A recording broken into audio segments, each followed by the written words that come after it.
العباقرة بتوع الرسم في العالم ما قعدوش في القاهرة، قعدوا في اسكندرية.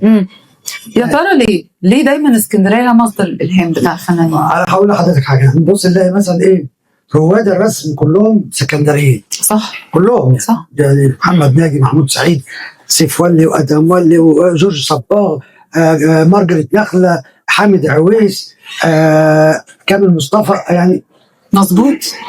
الناس دي بقى لما اتعلمت على ايد مين؟ على ايد الفنانين الايطاليين الطلاينة اللي كانوا عايشين هنا، صح. وبعضهم ارمن زي شمشتيان وغيره.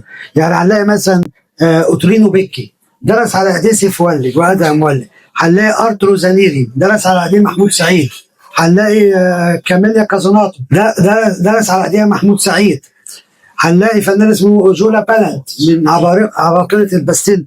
كل دول عايشين فين؟ عايشين في اسكندريه. طب ليه مش عايشين في القاهره؟ عشان اسكندريه كانت الكوزموبوليتان، كانت الدوله العاصمه يعني. طب انا هسأل حضرتك، في الفن من القديم للجديد في حاجه متحافظ عليها في تراث اسكندريه لوحده بعيدا عن القاهره؟ حاجه يعني معمار معين، تراث معين، ولا اهي قدامنا صحيح؟ جندر حمراء ما تلاقيهاش في القاهره.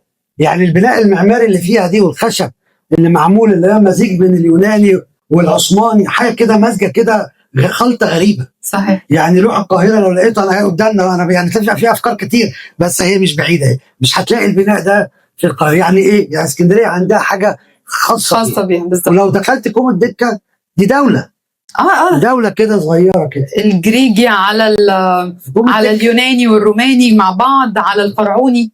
المقابر بالذات بتاعت كوم الشقافه فيها كومباينيشن خطيره جدا. فكل ده ما يميز الاسكندريه، ده مش موجود في حته في العالم.